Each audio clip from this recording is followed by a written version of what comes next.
Hello, it's Nationwide on the NTA, and we are transmitting live from Abuja. I am Ogochukwu Ona, and in the next 55 minutes, we'll be taking you around the country for the latest reports. Welcome. President Bola Tinubu says the construction of the new headquarters of the Independent National Electoral Commission, INEC, is his administration's bold step of ensuring autonomy of the nation's electoral umpire. The president stated this at the groundbreaking and foundation laying of the new INEC headquarters in Abuja. The president also commended the FCT minister, Nyesom Wike, in his drive at strengthening democracy with this singular gesture of providing accommodation for the staff of INEC. The independence of our institutions and the future of our electoral integrity. INEC has been and remains the backbone of Nigeria's democratic journey. Its role in conducting free, fair, and credible elections is central to the trust our people place in their government and in our democratic process. For this reason, it is only right that such a pivotal institution is housed in a structure that reflects the dignity, responsibility, and national significance of that institution. In the meantime, the federal government assures citizens that its commitment to host the UNESCO Category 2 Media and Information Literacy Institute is to position Nigeria as a global leader in the responsible use of the media and information in the digital era. The Minister of Information and National Orientation, Mohammed Idris, at a book launch by the Guild of Corporate Online Publishers, solicits responsible online journalism and promised government's continued support to our free and responsible press. Salihu Abdullahi Gwanara reports. The proliferation of citizens' journalism has compounded the spread of fight against fake news, misinformation and disinformation. Guild of Corporate Online Publishers, through this maiden edition of a book, Nigeria Media Renaissance, is joining forces to sanitize Nigeria's media ecosystem. Online publication is the future of the media industry, which governments and lawmakers have to support through enabling laws, tax exemptions, grants, among others. The Minister of Information and National Orientation was emphatic that it is the duty of government to work with credible media groups to tell the Nigerian story in a way that inspires hope. Once any platform, online platform, is seen to have published something that is fake, we have this penchant to think that, oh, it's just fake news and then it goes on. What is GOCOP doing to check those who are peddlers of this fake news? They told me that not all of them are members of GOCOP. I said, yes, I agree, but it is also an additional responsibility on GOCOP to call them out and say, these are not our members, they are peddlers of fake news, they are peddlers of misinformation. The book is certainly a good account of the online publisher's commitment to uphold professionalism and ethical values. Established in 2013, this body of online publishers seeks to ensure that members uphold the tenets of journalism in doing their job and to sanitize online publishing in Nigeria. In Abuja, Salihu Abdullahi Gwanara, NTA News. Amid growing realities of climate change and increasing threats of violence in schools, the Federal Ministry of Education, in collaboration with UNICEF, has taken a bold step towards safer and more sustainable learning environments. At a high-level workshop in Abuja, the ministry unveils 3 key handbooks focusing on climate change, education, Early Warning Signs and the Universal Basic Education Commission, UBEC's Teacher's Guide of Managing School-Related Violence. Zenred Moon reports on a crucial dialogue aimed at equipping schools with the tools to adapt, respond, and thrive. Recurring floods, natural disasters and other climate-related challenges continue to pose serious threats to education across Nigeria. In response, the Federal Ministry of Education, in partnership with UNICEF, came together with critical solutions. These resources offer practical tools to help educators prevent, detect, and respond to violence in and around schools. They also introduce frameworks for identifying early warning signs of both environmental and social disruptions, particularly in vulnerable and high-risk regions. Climate change education will empower our learners to become environmentally conscious and responsible citizens. The early warning guide will help us to protect our schools and learners from potential threats. And the handbooks on the managing of school-related violence will enable us to create safer and more supportive learning environments. If the schools understand what they need to do, how to recognize early warning signs, how they can report, communicate issues of threats to schools, they will be able to do it better. It will prevent issues of those kind of hazards from happening. With over 10 million Nigerian children currently out of school and rising concerns over climate and security issues, this workshop reflects a growing commitment to building resilient, inclusive, and responsive education systems, driven by empowered educators and informed policy action. And to bridge the gap between governance and Nigeria's vibrant youths, the federal government has unveiled a digital portal for the 2025 National Youth Conference, known as the Youth Confab. The Minister of Youth Development, Ayodele Olawande, says the initiative is more than just a conference, but a generational turning point and a rallying call to young Nigerians to take charge of their future. Olayinka Ojo reports that the theme for Youth Confab 2025 is Next Gen Nigeria, crafting solutions, owning the future.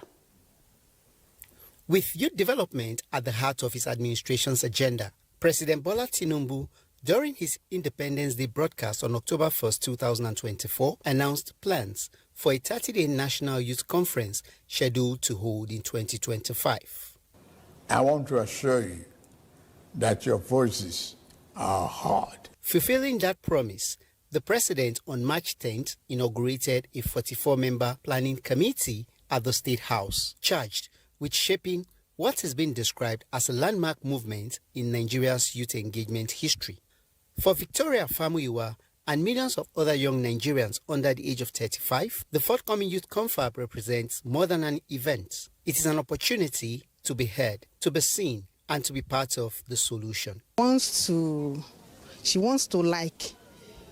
The youth should see a working system where job employments are available. To give voice to their questions, expectations and aspirations, the federal government has launched the official digital portal for Youth Confab 2025. With focus on 6 core pillars, the conference will be anchored on the principles of transparency, respect, inclusivity and innovation. An integrated follow-up framework of the conference recommendation have been developed. It includes the multi-stakeholder Youth Confab Task Force and also the Youth Confab Index follow-up. The committee members are urging Nigerians to see the conference as a moment of hope and national renewal and a unique chance to shift from protest to policy, problems to solutions, and from challenges to progress. Olayinka Ojo, NTA News. Stakeholders in emergency management are stepping up advocacies towards mitigating impact of impending 2025 flood in Kogi State. Solomon Ayedehin reports that the National Emergency Management Agency and the National Hydroelectric Power Producing Areas Development Commission are leading the way in early warning advocacies in flood-prone and riverine communities in the state. Our mind is not settled. Against the backdrop of NIME's prediction of yet another flood this year, anxiety is in the air in Kogi State, prompting early warning advocacies by relevant government agencies, including officials of the National Emergency Management Agency and National Hydroelectric Power Producing Areas Development Commission, NHYPADEC, sensitizing the people in the communities, particularly those living on the banks of rivers Niger and Benue, on their safety. Our task is to interact with the people and take the early warning message to the grassroots. The team from NEMA took the advocacy to flood-prone and riverine community of Ganaja in Lokoja metropolis, providing first-hand information and also educating the people on the need to keep drainage channels free of waste, as well as other safety tips. They also urged the people to prepare to relocate to higher and safer grounds when necessary. In fact, this education is comprehensive. Officials of the NHYPADEC, on the other hand, were also in Kotonkarfi, Kogi local government area of the state, highlighting the importance of early warning, urging the people on the coastal lines to prioritize safety. Please let us get prepared, let us be ready for it and take precaution so that we don't have a sorry story. When NHYPADEC came, the people started finding direct government intervention in their plight. It is hopeful that the advocacies will yield positive results, enhancing a drastic reduction in the impact of the flood when it comes. In Lokoja, Solomon Ayedehin, NTA News. Yes, stitching time always saves 9. Let's now join Solomon Ayedehin, who is standing by in Lokoja to give us an overview of early warning messages by those stakeholders you just saw in that report. So, Solomon, with what you have gathered in the course of carrying out these assignments, how would you describe the sensitization exercise in terms of reach and, of course, impact?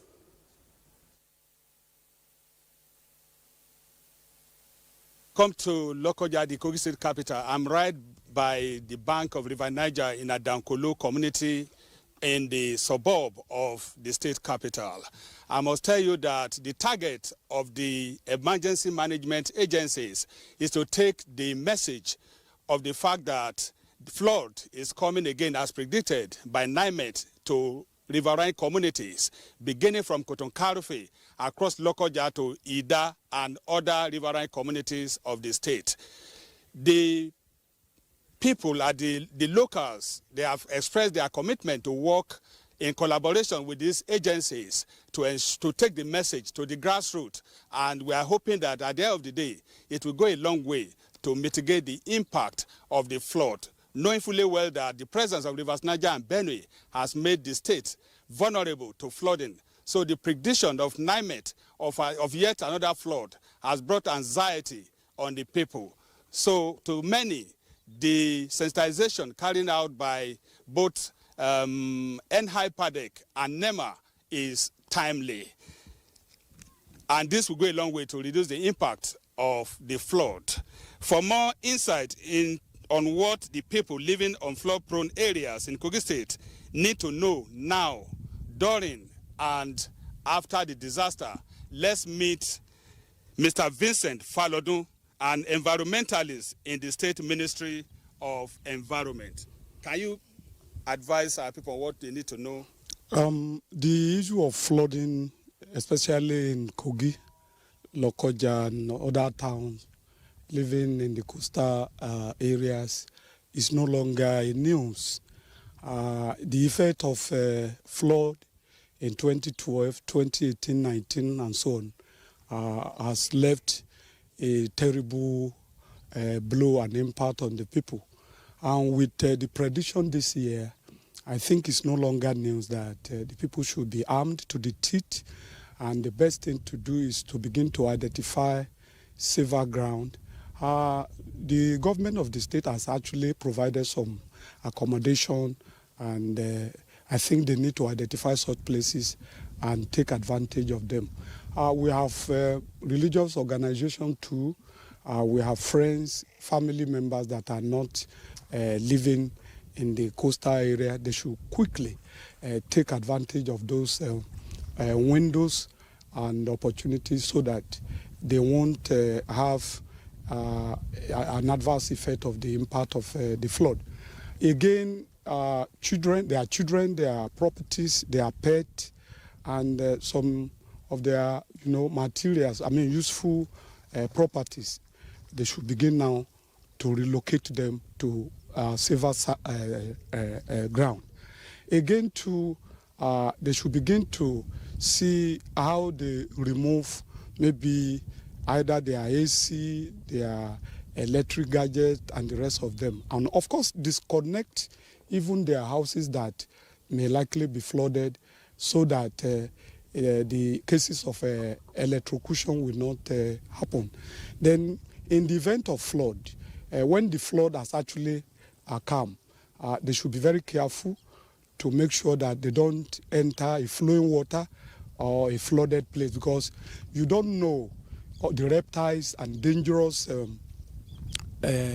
rodents that may be living inside those waters or hide in the crevices of the house or even gain their way to the roof members. So they should be very careful and don't stay or even live in their houses. Then after the flood, they should ensure that they carry out what I call integrity test on their building and make sure that because most houses must have been soaked with water, capillary attraction must have taken place, and houses can just collapse indiscriminately. So the integrity test will prove that those houses can stand and they can actually pack in to live there. So they must make sure professionals carry out various tests on those buildings so that they won't be victim of being trapped.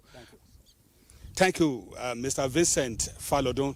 All hands must be on deck going forward to ensure that we all work together to mitigate the impact of the flood should it come. NEMA and NHIPADEC value the lives of people living along the riverine areas of the state, and so their message is move now before the flood hits. Thank you very much, Solomon, and of course our guest there, Engineer Falodun. And he says, if I must borrow his words, they should move to safer grounds and be armed to the teeth. That's a very good one. Thank you so much for your contribution. And for more reports, let's link up with our Yusuf Jibo in our Lagos Network Center for a continuation. Network Center. Environmentalists have called for renewed and consistent awareness involving community participation on dangers of desertification and drought. Larry Belei tells us more. Desertification is an environmental concern in Nigeria. According to reports by United Nations Environment Program, UNEP, Nigeria has one of the highest rates of deforestation in the world, as the nation loses up to 350,000 hectares of land to desert encroachment. Desertification, the process where fertile land becomes dry and unproductive, is a silent crisis. It threatens food security, it displaces communities, it fuels conflict, and it deepens poverty. And this serves as dangers to our existence. In Africa alone, over 45% of the land is impacted, putting millions of livelihoods at risk.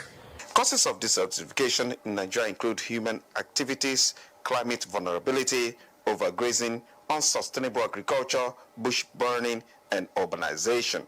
One of the things we must also look at is the issue of the Great Green Wall, where the National Agency for the Great Green Wall was set up, I think, by an Act of Parliament in 2015. And its mandate is to ensure that we have a resilient ecosystem in the states that are experiencing, desertification that fall under the Great Green Wall Initiative. Another means of tackling desertification is involving local communities in desertification management, which helps to ensure that interventions are tailored towards their needs and are sustainable. In Lagos, Lanre Bileyi, NTA News. The Nigerian Union of Pensioners Lagos State Branch staged a peaceful protest urging authorities to come to their aid in the implementation of federal government's approved benefits accrued to them. Again, Lanre Bileyi brings us up to speed.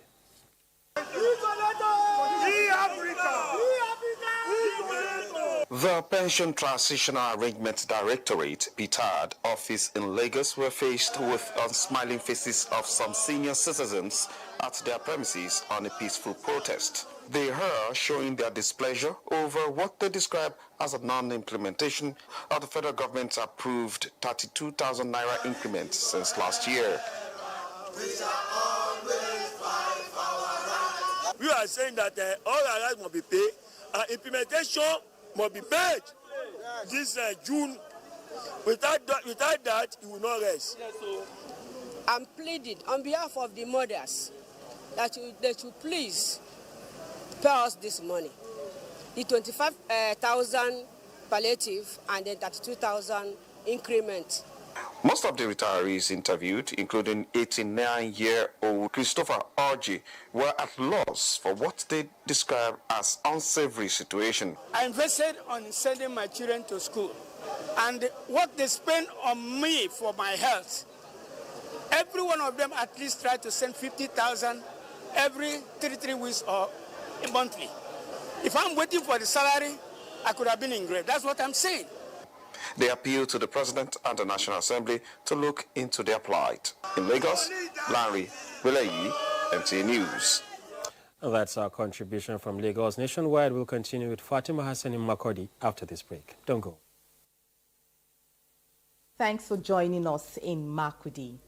The Chief of Defense Staff, General Christopher Musa, has called for unity and sincerity among Benue people, as this will profile solution to the long-standing issues of insecurity in Benue State. He gave the advice when he met with critical key players in the security architecture of the state. Blessing Omeche Ebute has details. The meeting, which is at the instance of the Chief of Defense Staff, General Christopher Musa, is to dialogue with stakeholders on profiling solutions to the issue of insecurity bedeviling the state. He emphasized on the issue of unity as it is a key factor in resolving the violent conflicts that has deferred solutions. We must work as a united front, both within the communities, with the members of the armed forces, and every other person that lives in Benue State, or even transits across Benue State, because that's very, very critical for all of us. The Chief of Defense Staff cautioned the stakeholders against entertaining criminal elements in their communities. The communities themselves must be able to first and foremost look within themselves. If you look at when I came to Yelwater, what I saw, the borders were targeted. How did they know those locations? Somebody was giving them an info. They just didn't come like that. They had information from somebody. And from who? You see that there are people who are within the community, or we have some of the communities that are selling themselves out to people for money, and you can't do that. We had those issues too. He added that the meeting is, among other things, to share his vision with the stakeholders that will bring about lasting peace to the troubled communities and the state in general. It will be recalled that the Chief of Defense Staff is in the state to assess the carnage carried out in Yewata, Goma local government area. In Makurdi, Blessing Omeche Ebute, NTA News. The Benue State government says it remains committed to the welfare of all citizens of the state, despite their social class or status. Governor Hyacinth Alia said this while donating items to the inmates at the State Correctional Center in Makurdi. Again, Blessing Omeche Ebute reports that the governor was represented by the Secretary to the State Government, Mrs. Serumu Abi. The donation of food items by the Benue State government is part of activities marking the 2025 Democracy Day. Secretary to the Benue State government, Mrs. Serumu Abe, who represented the governor, urged the inmates to have a sense of belonging as part of the society and assured the inmates of the relentless support of the state government. has asked that while you're here on this side of the fence, that you continue to be of very good behavior. And I am sure most of you have been. Attorney General of the State and Commissioner for Justice and Public Order, Fidelis Nim, explained that the visit was just to commemorate the Democracy Day with the inmates and not to extend prerogative of mercy to any of them. His Excellency, the Governor of Benue State, Reverend Father Dr. Hyacinth Iwumem, earlier in his tenure that have just spent 2 years or in 3 years, he could be adjudged as one of the governors that have released many prisoners here. We'll be coming here often. But this time around, we've done the work, but we are yet to conclude. We are still interacting with them, still watching their behavior. One of the inmates who spoke on the behalf of others appreciated the state government for the gesture and appealed for state government's efforts in some critical areas. Appeal to the state government if they will be able to provide logistics for us to enable the authorities take them to court as at when due. Items donated include bags of rice, sugar, cartons of noodles, among others. In Makurdi, Blessing Omeche Ebute, NTA News. And that's our contribution from Makurdi. Nationwide continues in Abuja. Hello, Ogochukuka, it's back to you. Thank you very much for your contribution, Fatima. The Force Commander, Joint Task Force Operation Major General Moses Gara, as part of his continued operational tour across key theaters of Operation has charged troops under his command to maintain high level of confidence, stay vigilant, and adhere strictly to professional standards as they intensify kinetic and non-kinetic operations aimed at neutralizing criminal elements destabilizing Benue State and its environs. A statement by the acting media operation officer, Lieutenant Ahmad Zubairu, reiterates that the armed forces of Nigeria will not relent until peace and normalcy are fully restored in the region, vowing that all perpetrators of violence and insecurity will be identified, isolated, and brought to justice in accordance with extant laws and military justice procedures. The visit also enabled the Force Commander to assess troop morale, operational readiness and logistics posture of the units. He further interfaced with field commanders to reveal real-time intelligence and ongoing clearance operations targeted at flushing out armed militias, bandits, and other non-state actors. The need to reposition the finances of the Nigerian Navy College of Finance and Accounts, Uwerinta Aba, Abia State, for improved efficiency has received attention. This was at a strategic training program to boost the accounting capabilities of naval personnel. The training will equip ratings and officers with accounting skills to meet the present challenges. Let's now get details from Grace Nana. The biannual training for mid-level accounts officers is to enhance transparency and strengthen financial accountability within the Nigerian Navy. The Commandant, Commodore Babatunde Quadri, tasked the participants to take the training seriously and acquire the necessary knowledge for responsible public resource management. As we are all aware, our responsibilities as financial stewards in the Nigerian Navy is very critical to the attainment of the operational mandate of the Nigerian Navy. And that's why we are called the final arm of combat decision.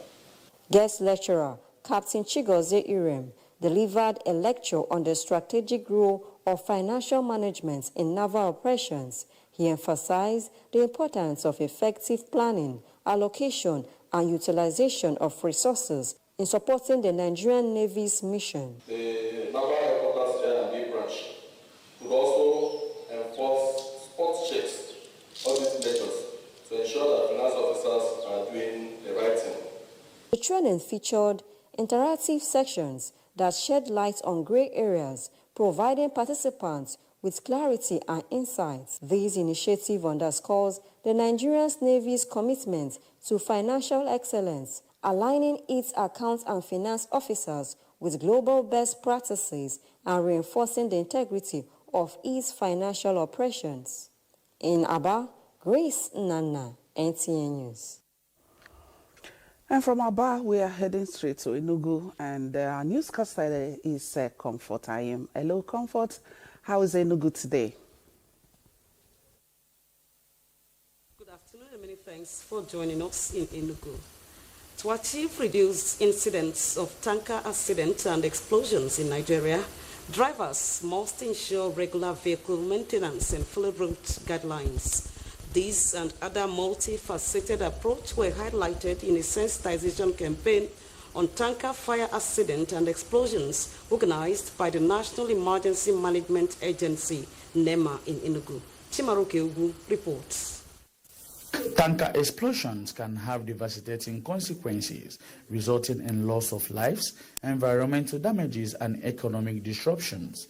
To mitigate these risks and create awareness against the recurrent incidents of tanker accidents and explosions, the National Emergency Management Agency, NEMA, took the sensitization tour to the Enugu depot of the petroleum tanker drivers.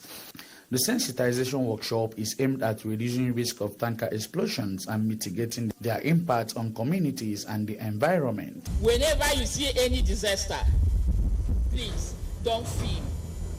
Save life. According to some stakeholders, 80% of tanker accidents is caused by human factors. To address the scourge of fuel tanker explosions, they advocated a multifaceted approach that combines regular maintenance, safe driving practices, driver training, safety equipment, and adherence to regulations. You should have 6 kg fire extinguisher, and it must be 2, because this is a vehicle conveying inflammable substance. Most of our citizens run on road with worn-out tires and do not check their vehicle. And also appeal to the federal government to fix our roads. With all the information I got here, we are going to impact them and then make sure they will catch a lot of it. NEMA's initiative underscores the importance of collaboration and education in environmental conservation. By working together with tanker drivers and other stakeholders, NEMA will promote a safer and more sustainable environment. In Enugu, Chimaroke Ugu, NTA News. The visionary leadership of Governor Peter Mbah is not only placing priority on education, security, and infrastructural development, but also promoting programs that will empower women and youth across the state to promote sustainable development. Wife of Enugu State Governor Nkechi Mbah stated this during a familiarization visit to Enugu North Senatorial Zone. Chika Ugu reports. Commitment to uplift the lives of the people, especially those at the grassroots, informed the visit by the wife of the governor, who is transversing the 3 senatorial zones in the state to feel the pulse of the women, acknowledge their hopes, dreams, and aspirations, encourage them, and give them a sense of belonging. I am particularly eager to explore how we can empower women, enhance social welfare, and promote sustainable development. We will build on the government's ongoing effort to support education, health, and economic empowerment. The women who came out en masse to appreciate the ethical and transformative leadership of Governor Peter Mbah expressed their joy with being the highest beneficiaries of the state government's developmental programs. Your presence here today is not only an honor to our people, but also a strong affirmation of your deep commitment to grassroots development, women empowerment, and the overall well-being of the people of Nsukka. For the local government chairman, the visit is a testament of the state government's dedication to grassroots development. They promise to complement the government's efforts in bringing development to their areas. Her visit signifies unity. Her visit signifies peace. She has been doing a lot for our people, helping them in so many developmental efforts, giving them incentives to make them have a sense of belonging. The different local government areas in the senatorial zone displayed their rich agricultural produce, which they say are dividends of the state government's empowerment programs. In Enugu, Chika Ugu, NTA News. That's a packet from Enugu Network Center. Taking a break now to join Abubakar Musa in Maiduguri thereafter. Do join us again. On to Nationwide, on the Nigerian Television Authority, the news belt now continues in Maiduguri. Borno State Ministry of Health and Human Services has flagged off a free hydrocele surgery intervention under the Lymphatic Filariasis Morbidity Management and Disability Prevention Program aimed at addressing hydrocele and other related surgical conditions. The intervention is part of the ministry's unwavering efforts to achieve universal health coverage across the state. Here is Pauline Kujivana with the rest of the story. Lymphatic filariasis continues to affect many lives, hence the initiative by Ministry of Health to alleviating the suffering of individuals affected by its complications, restoring their health, dignity and productivity. Commissioner of Health and Human Services, Borno State, Professor Baba Malam Gana, represented by the Permanent Secretary, Dr. Shatima Maina Mohammed, stressed that hydrocele, a common condition in adult males, causes significant physical, emotional and economic burdens, making the free surgical intervention timely and necessary. The Executive Governor of Borno State, Professor Wagana, has intervened and shouldered the financial responsibilities of providing all the surgical materials and so on, and then the technical aspect by qualified surgeons to conduct the surgeries for these people in need. Program Officer Helen Kellen International, Isaac Daniel, reaffirmed the organization's commitment to supporting vulnerable individuals who cannot afford medical care. During the tracheostomy case finding, we discovered that there are a number of backlogs of these cases in the communities. So we leveraged on that case finding to get cases from the community for this particular intervention. The free hydrocele surgeries will be carried out at State Specialist Hospital Maiduguri and General Hospital Biu, with an initial target of 200 patients. In Maiduguri, Pauline Kujevana, NTA News. Let's talk security now. Nasiru Abdul Majid has officially assumed office as the 43rd Commissioner of Police in charge of Borno State Command. The development followed the successful retirement of his predecessor, Muhammad Yusuf Lawal. The report. One of the mandates of the Nigerian police force is to fill existing vacancies, especially high-ranking positions, hence the assumption of office of Nasiru Abdul Majid as the 43rd Commissioner of Police in charge of Borno State Command.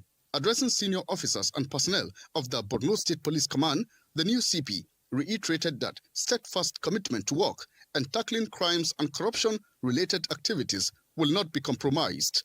He also maintained that operating in line with the vision of Nigeria's Inspector General of Police is sacrosanct towards propelling the force to greatness.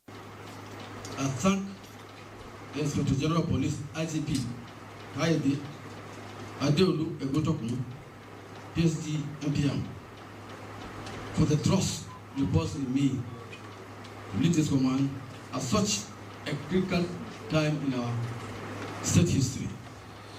Nasru Abdul Majid, who hails from Daura local government area of Katsina State, holds a bachelor's degree in geography from Usman Danfodio University, Sokoto, and has served in various capacities across Nigeria that comprised investigation, intelligence, as well as administration and operation. Prior to this appointment, Nasru was the Commissioner of Police in charge of administration and ICT at the force headquarters, Abuja. In Maiduguri. We're done from Maiduguri for now. Let us, at this point, return to Ogochukwuka in Abuja.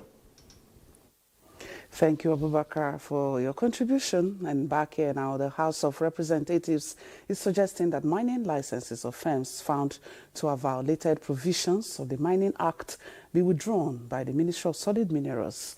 This was during an investigative hearing by the House Committee on Solid Minerals.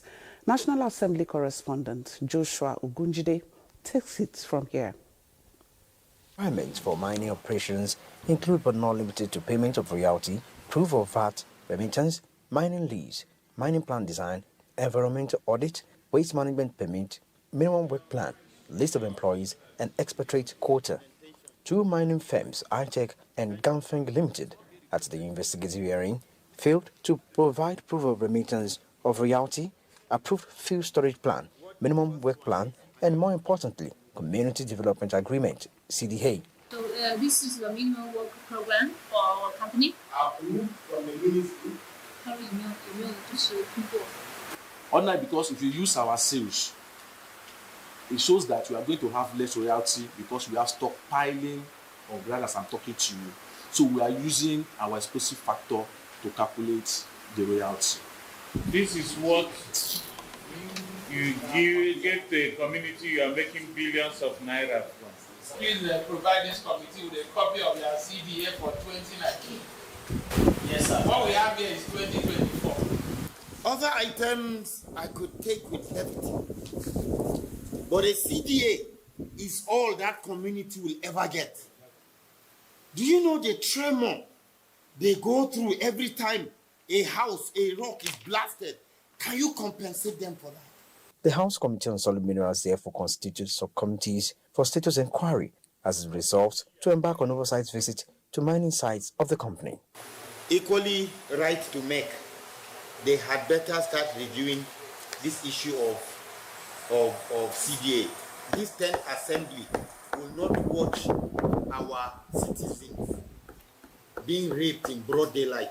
Other companies were asked to come with their individual managing directors or CEOs within 24 hours for the continuation of the hearing, as the committee warns that penalties will be applied for non-compliance. From the National Assembly, Joshua Okuchide, NTA News. And our APC Consolidation Group has appealed to the National Working Committee of the party to swiftly intervene in the upcoming FCT Council's election, as there are allegations of external influence from other parties.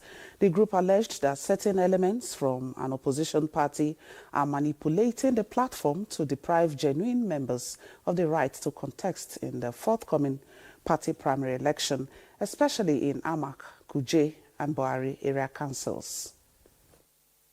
Our constitution is clearly spelled out on this. Our Article 20, subsection 1(3) of APC Constitution clearly stated that for you to be eligible to be nominated for any position within the party, you must have spent 3 months. We have our respected aspirant who followed the due process, and we want the party to respect Article 9 of the Constitution of APC that says whenever a consensus cannot reach, a free, fair, and credible party primary should be held. APC Consolidation Group called on Dr. Ganduje to put activities of such members in check and protect interests of those who only mean well for the party ahead of all elections. The ECOWAS Parliament is meeting in Liberia's capital, Monrovia, to address the pressing issue of unemployment across the sub-region, particularly among the youths. This is under the Joint Committee on Administration, Finance and Budget, Public Accounts, Macroeconomic Policy and Economic Research, Industry and Private Sector. It aims at assessing the effectiveness of the ECOWAS Investment Policy, EIP, as a tool for job creation. ECOWAS Parliament correspondent Muhammad Rabiu Ali reports. Recent data indicates that youth unemployment in West Africa is among the highest globally, despite the region's abundant natural resources and human capital. This meeting aims to identify the strengths and limitations of the ECOWAS investment policy and propose practical reforms. Our shared task is to ensure that this policy truly delivers on the promises by attacking quality investment, supporting private sector growth, and creating decent, sustainable jobs for our people. The uneven distribution of investment access to sub-region has contributed regional disparities in development and employment opportunities. For parliamentarians from across the ECOWAS bloc, it is an opportunity to review legislation, scrutinize existing national and regional laws to identify and rectify any legislative gaps or bureaucratic hurdles that currently deter investment from translating into job creation. We are here to listen, to learn, and to lead the charge for reforms that ensure that investment in the lives of our community citizens. Members agreed that the success of the committee's work will depend not only on the policy recommendations made, but also on the political will of member states to implement them in coordinated manner that will signal a new chapter for economic inclusion and stability in a region grappling with significant socio-economic challenges. Muhammad Rabiu Ali, NTA News. And Olumide Eguntola has stories from the sporting world. The local organizing committee, LOC, for the combined Confederation of African Athletics, CAA Under-18, Under-20 Championship scheduled for Abeokuta, Ogun State, has inaugurated various subcommittees to oversee the smooth running of the event. The LOC, led by Bukola Olokpade, Director General, National Sports Commission, reiterated its readiness to deliver a world-class championship that both Nigerians and the rest of Africa can be proud of. The technical subcommittee is headed by Olympian Enefio Kudo-Obong with Olawale Olatunji, Lekan Shoetan, among others as members. In volleyball, Nigeria will battle for one of the two tickets for the 2026 World Championship in China with other African countries at the Men's 2025 African Sitting Volleyball Zonal Championship, scheduled to hold in Nairobi, Kenya, from the 1st to the 10th July 2025. In another news, Oyo State Governor Seyi Makinde has officially approved the allocation of plots of land to members of the victorious 1998 Shooting Stars Sports Club 3SC team, honoring a promise made 26 years ago by the then military administrator of the state. This is in recognition of the exceptional achievement of the 3SC squad that won both Nigerian Premier League and the West African Football Union WAFU Cup. In another development, over 1,000 elite archers are set to compete in multiple categories in search of the laurels at the inaugural edition of the Zen Archery Lagos International Open Tournament, scheduled for the 18th to 21st of June at the Mobolaji Johnson Sports Arena, Onikan. We're looking forward to the next Olympics, to the next two Olympics, to be able to even develop stars that can represent Nigeria and make Nigeria proud. We are going to be using the World Archery regulations to score so that it is at that standard. 2, we are going to be launching the ranking for Nigeria. Organizers and sports authorities in Lagos said the event will set the pace for the development of the sport in Nigeria and put the country on the global archery map as 16 different clubs home and abroad will vie for honors in over 5 competitive divisions for youth, beginners, compound and mixed events.